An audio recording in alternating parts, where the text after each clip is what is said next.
የዘይት ንግድ እቃወማለሁ። ይተፉብኝ ነበር፣ ይሰድቡኝ ነበር፣ መጥፎ ነገር ይናገሩብኝ ነበር ብላ ዋሽታለች። የክርስቶስን መስቀል ክርስቶስ በመስቀል ላይ ያደረገውን የመዋጀት የመቤዠት ስራ አሳንሶ ሰላም ውድ የቻናሌ ቤተሰቦች ሰላማችሁ በያላችሁበት ብዝት ይበልልኝ እያልኩኝ ዛሬም እንግዲህ እንደ ወትሮ አዳዲስ ነገሮችን ይዤላችሁ ከች ብያለሁ። ታዲያ ከእናንተ የሚጠበቀው ይህንን ቻናል ሰብስክራይብ ማድረግ እንደዚሁም ደግሞ ሼር፣ ኮፒ ሊንክ እና ሀሳብ አስተያየቶቻችሁን በኮመንት ሴክሽን ላይ እንድታሰፍሩ ይሁን። ባይዘዌ እንዲህ ያለ የዩቱብ ቪዲዮ ሳዘጋጅ በእውነት በብዙ ድካም ስለሆነ የኔ ጥቅም የእናንተ ሰብስክራይብ እና የእናንተ ላይክ ማድረግ ነው እና ሰብስክራይብ ማድረግ እንደዚሁም ደግሞ ቪዲዮውን ላይክ ማድረግ በፍጹም እንዳይረሳ እያልኳችሁ ዛሬ ይዤላችሁ የመጣሁትኝ ቪዲዮዎችን እንግዲህ የማሳያችሁ ይሆናል ማለት ነው። በተቀዳሚነት እንግዲህ የማሳያችሁ ዮኒ ማኛ ስለ ዘርፌ የተናገረው ንግግር አለ እና ማለትም በኦርቶዶክስ ቤተክርስቲያን ላይ የውሸት ቃል ተናግረሻል ምናምን ብሎ ሲል የተናገረው ንግግር አለና እስኪ ቪዲዮውን ተከታትለን እንመለስ። ሰላማችሁ ብዝት ይበልልኝ። አሁን የምነግራችሁ ነገር ውሸት እንዴት ተደርጎ ሲከሸን እውነት እንደሚመስል ለማሳየት ነው። እኔ ፕሮቴስታንት ባወጅኩበት ሰዓት አቡነ ገብርኤልን በተናገሩበት ሰዓት እንዴት እሳቸውን ይናገራሉ፣ ክርስቶስን የሚሰብክ እንዴት ይወቀሳል ብዬ በል ተነስቼ ነው እንግዲህ ወደዚህ የመጣሁት። ወደዚህ ስመጣ ደግሞ ጌታ የገለጠልኝ ነገሮች አሉ። መከፋፈል መኖሩን፣ በክርስቶስ ጉዳይ ላይ ጭቅጭቅ እንደሆነ መበታተናቸውን የማውቀው ታሪክ የለም ጌታ ኢየሱስ በሚያውቀው በተወሰነ መልኩ እንጂ ብዙ እንደዚህ ውጥንቅጡ የወጣ ነገር እንዳለ አላውቅም ነበር። እቺ ሴት ምን አድርጋለች? በጌታ ኢየሱስ ላይ ዋሽታለች። ኦርቶዶክስ መድረክ ላይ ያለው በምናገርበት ሰዓት ኦርቶዶክስ ምን አድርጋኛለች ብላለች? ይተፉብኝ ነበር፣ ይሰድቡኝ ነበር፣ መጥፎ ነገር ይናገሩብኝ ነበር ብላ ዋሽታለች። እኔ ምስክር ነኝ። ሁላችሁም ታያላችሁ። የቴክኖሎጂ ዘመን ነው። ከ9 ዓመት በኋላ መታ ነው እንደዚህ አይነት ድራማ የሰራችሁ። ለምን? በእኔ ጉዳይ ላይ ብጥብጥ ተነስቷል። ግራ ተገባብተዋሉ። ውሸታቸው ተጋልጧል።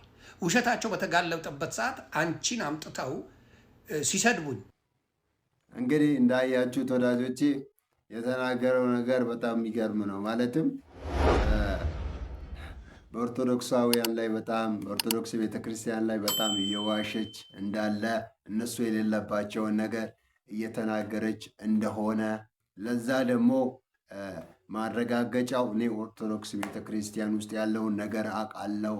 አካሄዳቸው ምናቸውን በጣም እመለከታለሁ። መልካም ነገር ነው ያላቸው። አንቺ ግን የማየውን ነገር ነው እያወራሽ ያለሽው። እንደውም እናውራ ከተባለ ችግር ያለው እናንተ ቤት ነው፣ እናንተ ቤተ ክርስቲያን ነው ብሎ ሲናገር ነበር። እንደገና ደግሞ ይህ የአዞውን ባሽን አታምቢ ምናምን ብሎ የተናገረበት ሁኔታ ነበረ እና በእውነት እኔ በጣም ነው የተገረምኩት። ምክንያቱም ይህ ሰው ማለት ነው የሆነ በቃ አላለን ብዙ ጊዜ የማይመስል ነገር ነው የሚያወራው። በነገራችን ላይ ማለት ነው ከዚህ በፊት ፕሮቴስታንት እያለ እኔ አለ ብዙ የፕሮቴስታንት ሰርግ ጋር ሄጄ የማቅበት ሁኔታ አለ እና ምንም በቃ አለ አይደል እንደ መጠጥ እንደ አልኮል ያለ ነገር ተመልክቼ አላውቅም። ግን ኦርቶዶክስ ቤት ላይ በቃ የሚታየው ነገር እንዳለ የማይመስጥ ነው። በጣም በቃ የሚገርመው ቄሶች፣ ጳጳስ የተባሉት እንኳን ሳይቀር የሚጠጡበት ምን የሚሉበት ሁኔታ አለ ምናምን ብሎ የተናገረበት ሁኔታ አለ። አሁን ደግሞ አይታችኋል አይደል እምነቱን ሲቀይር ወደ ኦርቶዶክስ ሲመጣ እንዲህ ያለ ነገር ያወራል ማለት ነው። በነገራችን ላይ ስለዚህ ሰው አንድ እንድታውቁ የምፈልገው ነገር ምንድን ነው? እሱ ይህ ሰው አቋም የሌለው ነው። የምሬ ነው። በእውነት ተራ ሰው ነው፣ አቋም የሌለው ሰው እና አሁን እሱ ስለ ኦርቶዶክስ ቤተ እምነት ያጨብጭብ ምን ይበል እንጂ የሚገርመው ነገር እነሱ ምንም አሁን ላይ ብዙም በቃ አይደል በሱ ደስተኛ አይደሉም። ምክንያቱም አሁን እነሱ ጋር ይሁን እንጂ ነገ እምነቱን እንደሚቀይር እነሱ 100% እርግጠኛ ናቸው።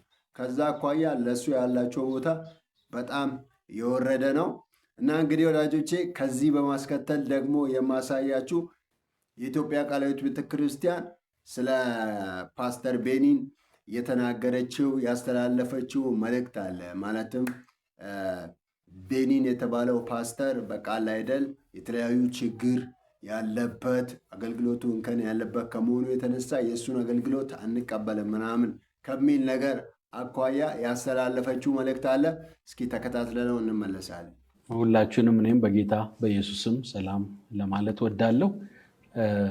በቃለ ሕይወት ፕሬዝዳንት ዶክተር ስምዖን ኤሊሶ እንደተገለጠው በተለይ በዚህ ጊዜ መግለጫውን መስጠት ያስፈለገው ከውጭ ሀገር ቤኒሂን የተባለ አስተማሪ ግብዣ እንደተደረገለትና በኢትዮጵያ መጥቶ አገልግሎት ለመስጠት ስልጠናዎችን ለመስጠት ዝግጅት እየተደረገ እንዳለ ስለሰማን የዚህ ሰው አስተምሮም ህይወቱም ብዙ ጥያቄ ያለበት ስለሆነ የሱ ወደ ኢትዮጵያ መጥቶ ማስተማር በአገራችን ውስጥ ላለው የሐሰት አስተምሮ እንቅስቃሴ የበለጠ ጉዳት የሚያመጣ የበለጠ የሚያስፋፋ ሆኖ ስላገኘ ነው ይህን መግለጫ መስጠት ያስፈለገው። ቤኒሂን በዓለም ዙሪያ በእርግጥ የታወቀ አስተማሪና አገልጋይ እንደሆነ ብዙ ተከታይ እንዳለው ይታወቃል።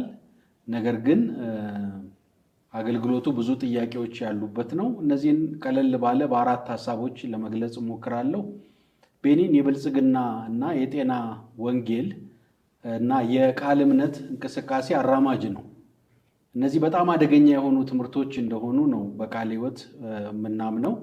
የብልጽግና ወንጌል በዋናነት የሀብትና የጤና ወንጌል ወይም ስብከት ሊባል የሚችል ነው።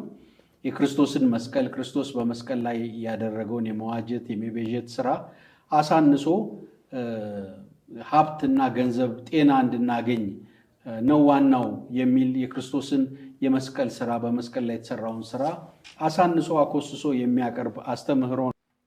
እንደሰማችሁት እንግዲህ የእሱን አገልግሎት እንደማትቀበል እየተናገረች ያለበት ሁኔታ ነው እና ያለው ባይዘዌ ይህ አካሄድ ይህ ውሳኔ ትክክል ነው ብዬ ነው አይ ቲንክ እንትን ምለው ማለት ነው። ምክንያቱም እንዲህ አይነቱ ሰው በቃ አለ አይደል ይሄ በቃ ጥሩ ነገር የሌለበት ሰው አካሄዱ ትክክል ያልሆነን ሰው መቀበል አያስፈልግም።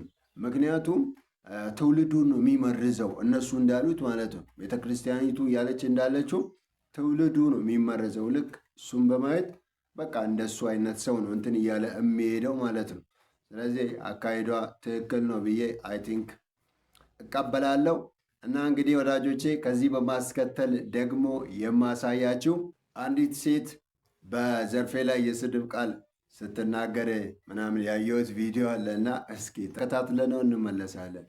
አይመችም። እኔ ሃይማኖቱን አልናገርም፣ አንቺን ግን እሰድብሻለሁ።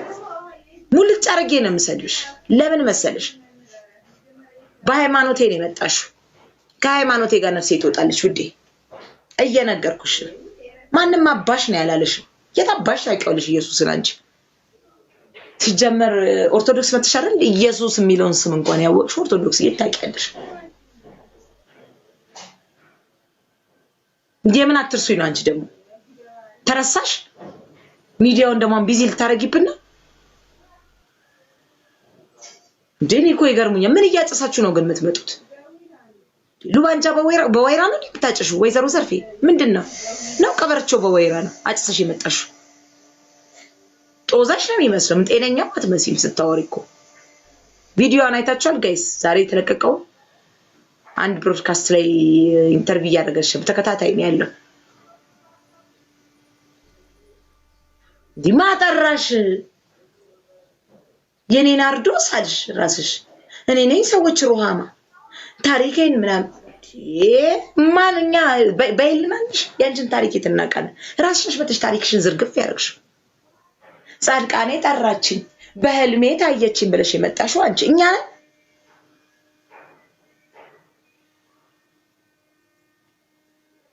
ዲ ህልማይቼ ራእይ ታይቶኝ ከዱባይ ኢትዮጵያ መጣችኝ ኦርቶዶክስ ቤተክርስቲያን እንገባለች ማርያም ናት ያልሽው አንቺ። እኛ ነን እንዴ? እኛ ነን ወይ? በጣም የሚገርም ነው። እንደዚህ አይነቱን ሴጣውን ምንድን ነው እሱ የሚባለው? በጣም የሚገርም እኮ ነው። የተናገረችው ነገር እንዳለ በቃ የሌለ የማይመስል ነገር ማለት ነው።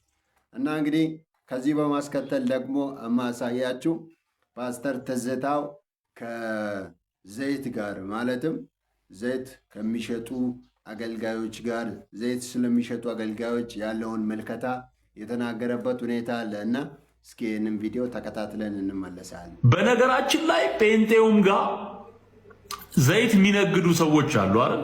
እኔ እቃወማለሁ። በነገራችን ላይ የዘይት ንግድ እቃወማለሁ። ከዚህም በፊት በተደጋጋሚ ተናግሬያለሁ። ፎቶ ተደርጎበት የተቀባ ውሃ፣ የተቀባ ዘይት፣ ዘይቱ ራሱ ቅባት ነው፣ ሌላ ደግሞ የተቀባ ይለዋል። ዘይት የሚቸረችሩ ነጋዴዎች አሉ። እሱን ስቃወም ነው የኖሩት። ምክንያቱም እውነት የትም ቦታ እውነት ነው። እውነት የትም ቦታ ራሱን ሊቀይር አይችልም። ያ እውነት ነው። የምናገለግለው የእግዚአብሔር ቃል በነፃ የተቀበልነውን በነፃ እንድንሰጥ እንደዛ እንታዘዝ። ኦኬ። የዘይት ንግድን ድሮም እቃወማለሁ፣ አሁንም እቃወማለሁ። እንደሰማችሁት እንግዲህ ዘይት የጸለዩበት የሚሸጡትን ነገር እንደሚቃወም ነው እየተናገረ ያለው። አይ ቲንክ ትክክል ነው። ምክንያቱም እንደዚህ አይነቱ ነገር መጽሐፍ ቅዱስ ላይ የሌለ ነገር ነው።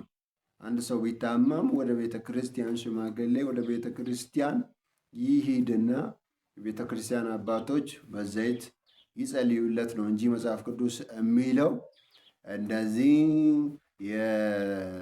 የተጸለየበትን ዘይት ይሸጡለት፣ እንደዚህ ሰጥተው ጸልየውበት ምናምን ገንዘብ ይቀበሉት የሚል ነገር የለም እና ትዝታው ያለው ነገር ትክክል ነው።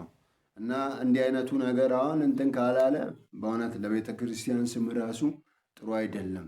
ቤተ ክርስቲያንን፣ ክርስቶስን፣ በቃ ወንጌልን ያስነቀፋል። ገብቷቸዋል አይደል? እና እንዲህ አይነቱ ነገር አሁን አስፈላጊ አይደለም። በእርግጥ አሁን ሰው ማለት በሚሸጡ ሰዎች ላይ ነው እንጂ በሚገዙት ላይ ጀጅ ማድረግ አይቻልም። ምክንያቱም የሚገዙ ሰዎች ወደው ሳይሆን በቃ አለ አይደል ተቸግረው ነው። መዳን ያው መፈወስ፣ የታመመ ሰው መቼም ያው መፈወስ መዳን ይፈልጋል እና የትኛውንም እንትን ተጠቅሞ እና በእነሱ ላይ ጀጅ ማድረግ አንችልም። ግን ደግሞ እንዲህ ያለ አገልግሎት የሚያደርጉ ሰዎች እንዲህ ካለ ተግባራቸው ሊቆጠቡ ይገባል ብዬ አስባለሁ። እና እንግዲህ ወዳጆቼ ዛሬ ይዤላችሁ የመጣሁትን ቪዲዮዎች እኚህን ይመስላሉ። ዳግም በሌላ በአስደናቂ ቪዲዮዎች የምከሰት ይሆናል። ታዲያ እንግዲህ ሰብስክራይብ ማድረግ በእውነት በፍጹም እንዳይረሳ። እንደገና ደግሞ ላይክ፣ ኮፒ ሊንክ እና እንደገና ደግሞ ሀሳብ አስተያየቶቻችሁን በኮመንት ሴክሽን ላይ እንድታሰፍሩ ይሁን። እናም ዳግም በሌላ ቪዲዮ እስክንገናኝ መልካም ሳምንት፣ መልካም ጊዜ ይሁንላችሁ። ብሩካን ናችሁ። እግዚአብሔር ያኮራል።